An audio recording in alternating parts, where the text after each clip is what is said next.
Hello and welcome to another episode of Historic Hindsight. I'm John, that's Tom, and today we're talking about the weather. That is actually 100% correct, Johnny. We are, in fact, talking about the weather, and then the aftermath of what... Weather. And with the aftermath of what happens when that storm destroys some levees and a bunch of people drown. Wait, which storm? One in particular we're going to talk about? Yeah, Katrina. We're talking about... Johnny, it's another... Hurricane government... Katrina.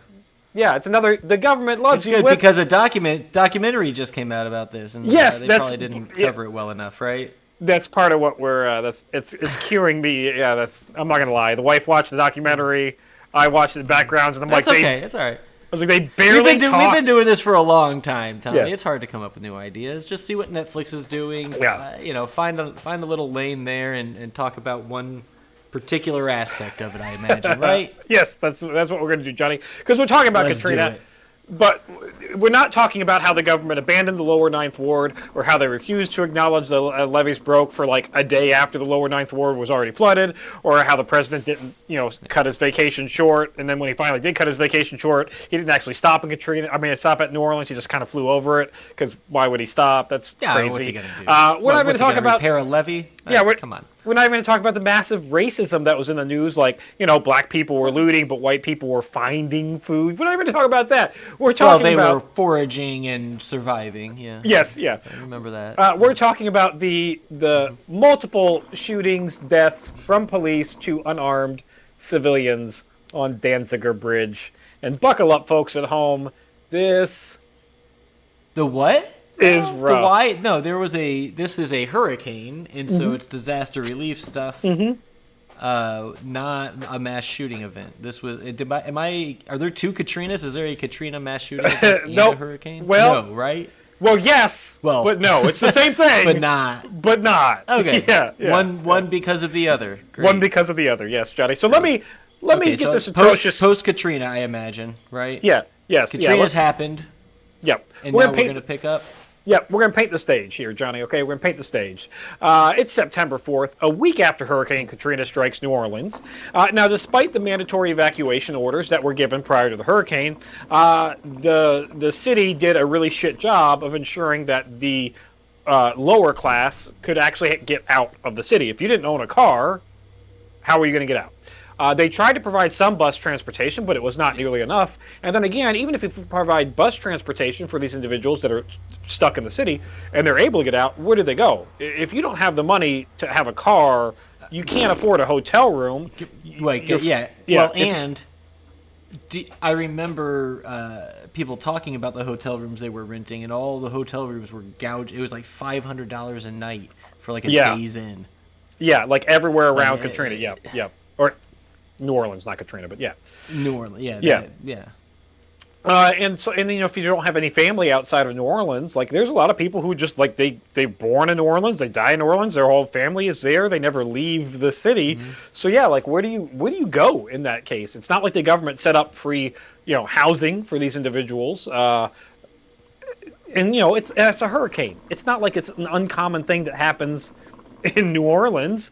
They're just, all right, fuck it, we'll ride this shit out. Feels like they should be prepared for something like this. Yeah, and by the time the hurricane actually hits New Orleans, it really wasn't that bad. It went from a Category 5 down to Category 3 when it finally hit the city, which is why the news was like, hey, it's fine with hardly any damage, except that the levees all broke. To the parts that they care about. Yeah, they were not maintenance, and then that left the lower Ninth Ward under... water, and even after realizing, and then lower Ninth Ward is an affluent area. No, it's a very poor area and very predominantly not white. Okay.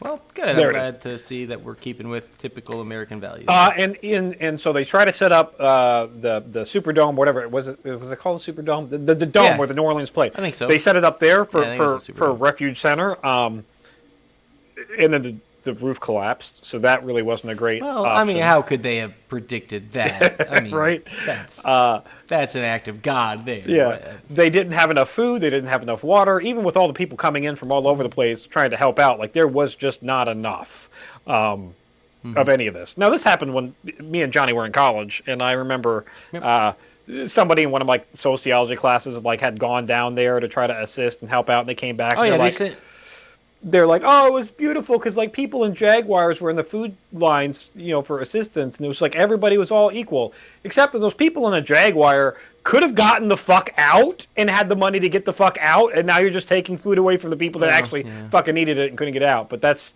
beside the point. I'm hostile. Anyways. Well, yeah, that's a tangent there. So, I remember Hanover sending some vans down with some stuff, like doing collection, whatever. Yeah. So a week after this, people are starving. They're trying for their best. Now enter the Bartholomew family and the Madison brothers, who are on the Danziger Bridge using it as shelter. Like there's not a lot of options out there. Is it so this is a very long bridge, I assume over water, probably, because New Orleans, perhaps. Maybe, yeah. I don't. It's a highway. It's definitely a highway bridge. I'm not entirely sure if it's over water. Are they on? They're on top of the bridge here, yes, or are they hiding? No. They're on top of the bridge. Yeah, they're behind some concrete pillars. They just taking refuge. Protection from the wind and everything else. I imagine. It's September in New Orleans. It is unbearably hot and muggy, so people are obviously starving and thirsty. So the family gets in the mind, let's go hike our way off the bridge into town to get some water, right? Okay. That's the Bartholomew family. At the same time, police receive reports of shots fired in the area and will later claim that an officer was down and an officer was not down. Now, to the police credit, there were shots fired in the area. Those were shots fired from people trapped inside their houses and setting off 3-round bursts as distress signals. So, but the police hear gunshots and brown people around and go, they must be shooting at us. And they're like, and I'm going to shoot back. Oh, this is what they've been waiting for, right? This is their little wet dreams they have at night. They get to go shoot some folks. This is their they want to first protect and serve and use non-lethal force when possible, right? All right. Right. Yeah, sure. We'll say that, but that's not even remotely what happens. Now enter 4 NOPD officers, New Orleans Police Department officers, whose names are Sergeant Kenneth Bowman, Sergeant Robert Gisevius, that's Gisevius. I'm not, whatever. Sergeant G. Javert, Officer Anthony Villabosa, and Officer Robert Falcon. I got that one. Falcon's easy. Got that Falcon. one. Let's make him a main character. Everything's about Officer Falcon. Falcon. We can get that name. Punch! So, we got that one. And Bowman, I got Bowman. Bowman and Falcon, we got those two guys. Now, keep in mind, there are 2 sergeants in this. So, when you're getting pulled over and you're like, I want a supervisor. They have 2 of them on scene. Johnny, they roll up onto the Danziger Bridge in a budget rental truck. The police officers? Yes, the 4 police officers roll up onto the bridge in a budget rental truck. They couldn't get to the police station, or the cars were all messed up or whatever, and so they had to go to a budget and hijack a car. None of them are uniform. Nobody's in uniform. So they're just folks then at this point. They're just folks right now. I'm pretty sure when you're in your civilian clothes, as you freaking weirdos like to call it, like you're just regular. You're just a folk. You're regular folk. Yeah. Unless you're undercover. They were undercover then? Yeah. Well, or sure. Were they not on duty? Were they off duty, just undressed or whatever? As one would expect, given the fact that Okay. Katrina was all hands on deck.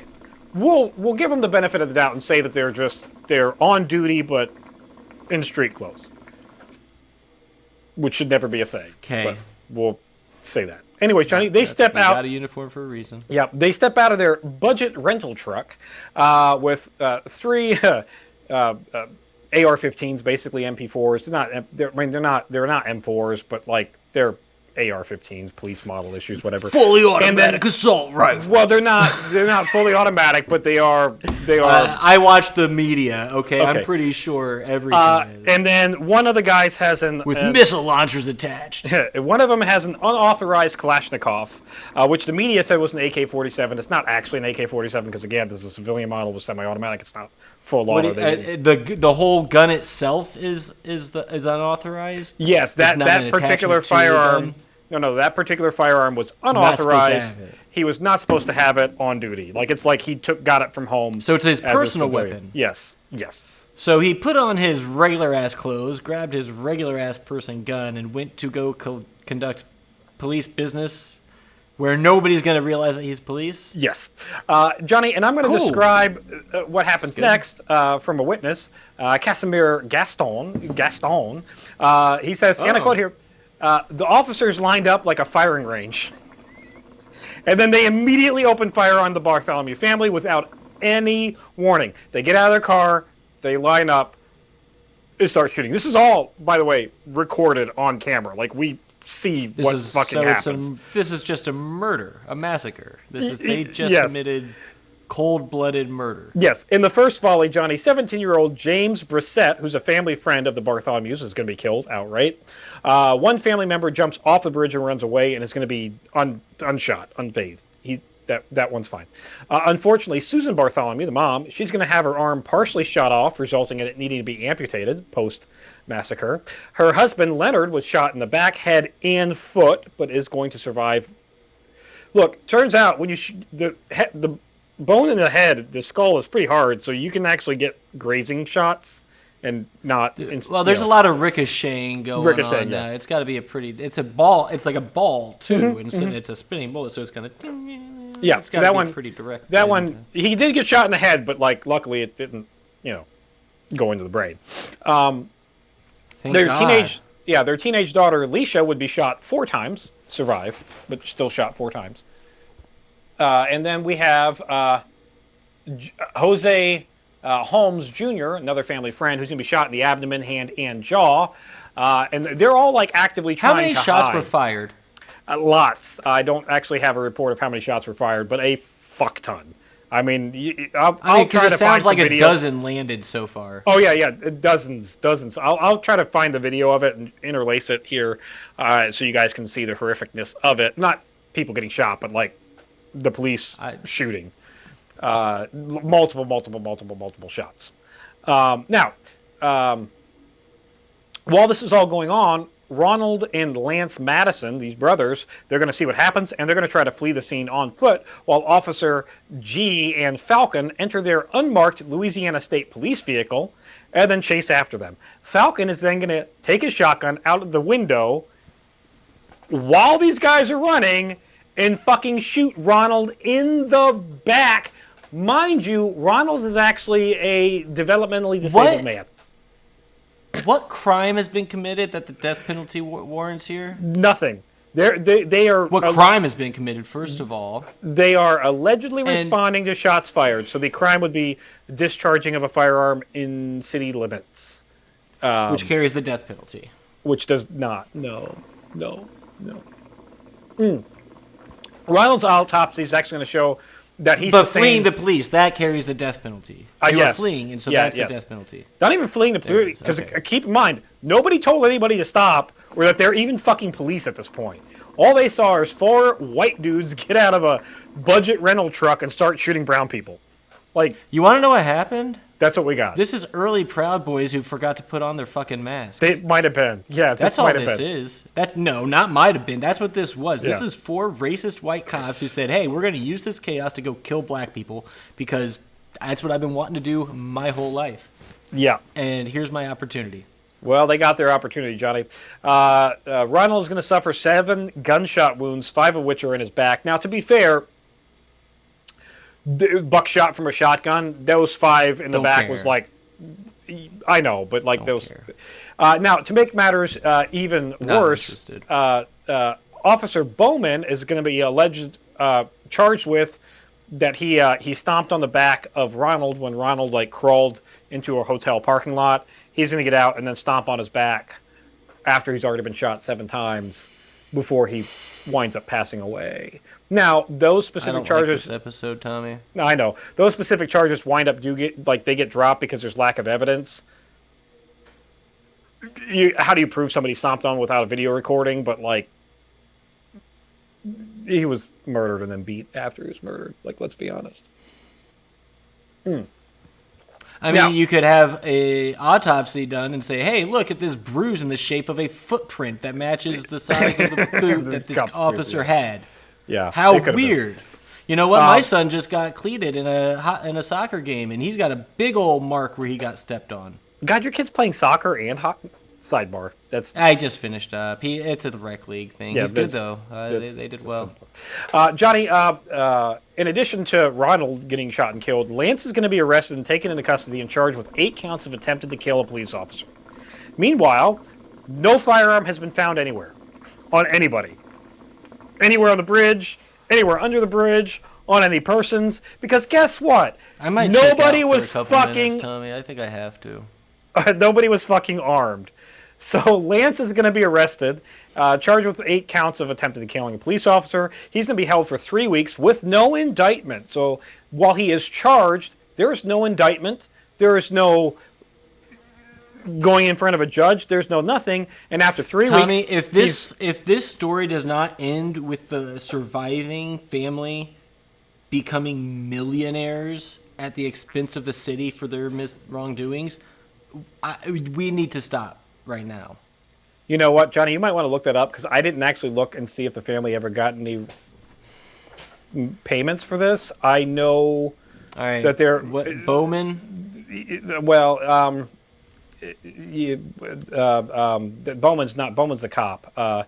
So just look up Danziger shooting and then see if the families ever got paid out. But I'm going to keep going. Okay, so eventually Lance is going to be released because there's no evidence that there was ever any gun on the bridge, that any of these people had anything to do with shooting at police, because never was there police actually being shot at. So he winds up getting released, but after 3 weeks of being illegally detained.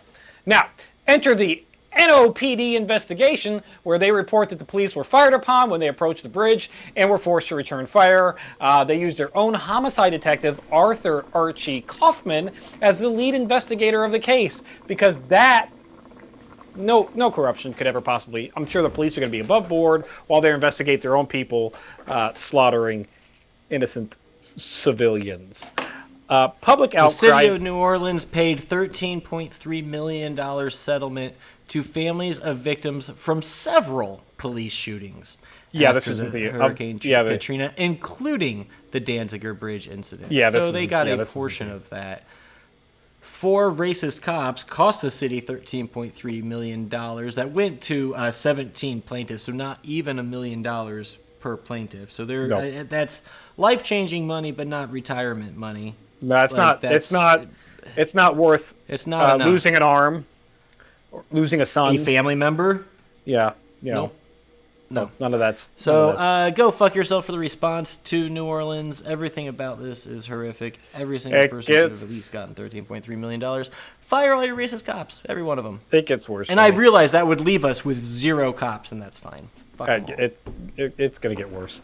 Public outcry and multiple witnesses challenged this initial story, and after almost 2 years, on January 2nd, the 4 officers are going to be indicted for murder and attempted murder under state charges in Louisiana.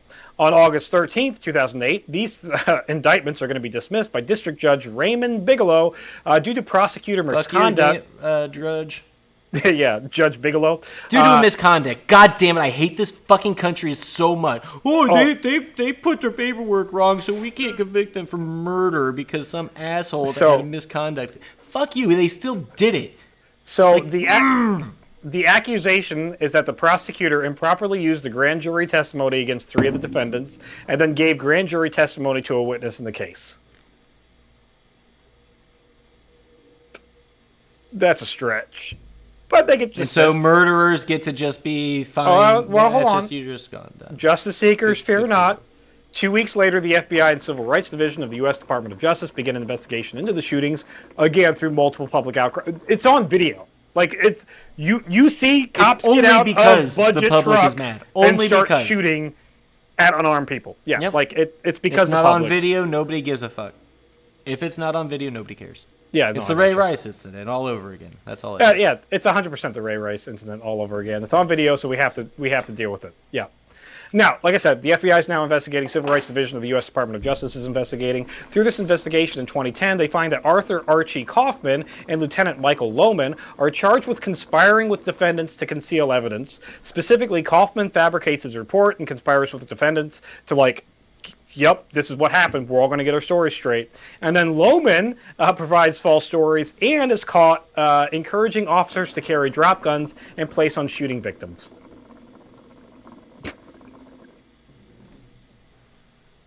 Like, that deserves life in jail without the possibility of parole. You are encouraging your officers to murder innocent people and then plant evidence on them. That's a public hanging. That's public hanging. Should be. On February 24th, 2010, Lohman pleads guilty to obstruction of justice, and on March 11th, Jeffrey Lehrman is going to plead guilty to misrepresentation of a felony for failing to report the cover-up. Like, he's also a member of the police department that knows that all this shit's going on, knows that it was a cover-up and doesn't report it. Officer Hunter, one of the original 7 officers charged with attempted murder and other various shootings, he's going to plead guilty for obstruction of justice and turn state's evidence as witnesses against the 4 murdering pieces of shit cops. Although he's not any better because he was also originally charged with attempted murder. Not better at all. The 4th New Orleans... Still a sack of shit. Just a sack of shit without a spine because now he wants to turn state witness and rat out all his friends. Yep. The 4th New Orleans Police Department officer is going to be federally charged with obstruction of justice on April 16th, where Barrios also cooperates with the investigation. And a civilian, Marion David Ryder, is going to falsely claim that he was an officer and said that the victims were armed and, like, here's their gun. He's going to actually plead guilty for obstruction of justice and an illegal possession of a firearm because he's a felon and also not a cop. Just helped cooperate. Like, basically, the cops found one of their this is early regular boys. Yeah, cops found one of the regular criminals and, like, convinced him to be like, yeah, here's the gun, I found it. Now, on to the conspirator sentences. On September 22nd, 2010, Lehrman is going to be sentenced to 3 years in prison, but reduced for cooperation. On December 1st, 2010, Hunter is sentenced to 8 years, but he's going to be out in 3. On September 24th, 2011, Ryder gets 8 months in jail. That's it. He gets 8 months in jail with 8 months supervised visits for being a felon with an illegal firearm and then falsifying, claiming that he's a police. You want to talk about gun control? Right there. This is a felon with an illegal firearm, and he gets 8 months in jail. Fuck that piece of shit. I don't want to at all.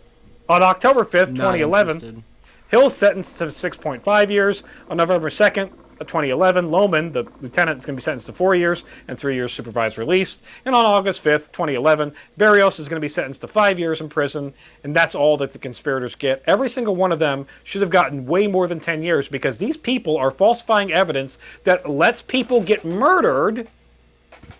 Mm-hmm. That's why they got that should be attempted murder. They should be...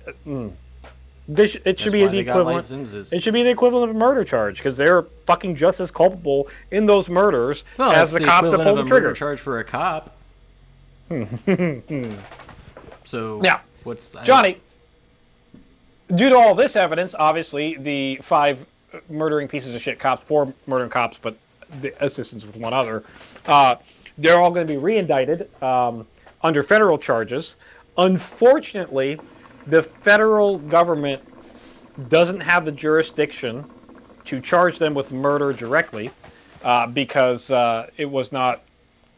So charge them with terrorism because they're showing up with unmarked freaking cars and firing on unarmed people. So that's... creating terroristic threats against the United States public. So yes, under the 14th Amendment, they're going to be charged with depriving people of color their right to life, essentially. So it's as close to murder charge as you can get underneath the 14th Amendment. But it also is a charge that can result in the death sentence. So the death sentence is still on the table for these cops. For those 5 murdering pieces of shit. Let's put it in action. On April 4th. Let's do something about it. Yeah, on April 4th, 2012. All 5 are going to be found guilty. Falcon is going to be sentenced to 65. Executed. No, unfortunately not. Falcon is going to be sentenced to 65 years in prison, which that's life. He's going to be in there until he dies. Bowen and Officer G are going to be sentenced to 40 years. Kaufman is only going to be sentenced to 6 years, although he wasn't directly a shooter. And then Villavosa is going to be sentenced to 38 years. Again, not enough. So we got a happy ending, though, right, Johnny? We got multiple decades-long sentences. No. Except that Johnny... Great. And there's dead folks. Innocent dead folks. Because of racist-ass cops wanting to play murderer. Well, buckle up. On May 18th... I hope they all get beat to death in prison. On May 18th, a month after their convictions are going to be appealed, arguing federal prosecutors had engaged in a public relations campaign against their clients.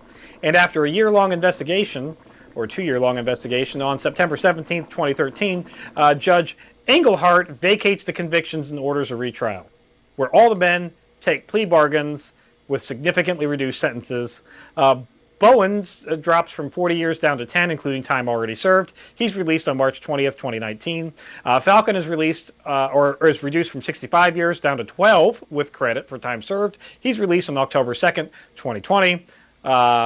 Officer G is reduced from 40 down to 10 with credit for time served, released on March 29th, 2019. Villavosa is reduced from 38 down to 7 with credit for time served, released on August 16th, 2016. And Kaufman is reduced from 3 years with credit served, being released on December 19th, 2017.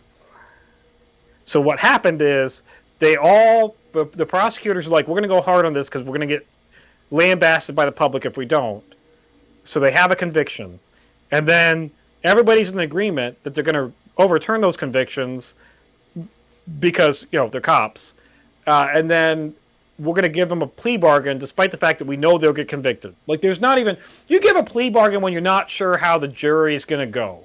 We know how the fucking jury is going to go. Like, we know how it's going to... Like, there is not a jury on earth that's going to acquit these fucking cops. But we offer them plea bargains, and we offer them plea bargains where they don't even get, like some of them don't even get a quarter of their sentence. 65 years down to 12? That's what? A sixth of their fucking sentence? When they already got time served for the couple of years they were in prison before their conviction got convicted, or overturned? Your government loves you. By the way, for those at home, this country. I know, before we end, to make this point even more, cops are under no constitutional obligation to serve and protect. So, keep that in mind. Bunch of goddamn fucking bootlickers, sacks of shit. Hate them all. Do your outro, Johnny. That's it. I'm fucking out. I'm done. Whatever. I quit all of this. Bye. We got a Patreon, guys. You can check that out. We'll do some... whatever. I'll be back. We'll do some positive... I'm so done. I fucking hate... Well, Johnny, these government loves you. And cops and racist fucking... I'm so goddamn tired of all of this. Yeah. Like, it's the same fucking shit. Forever.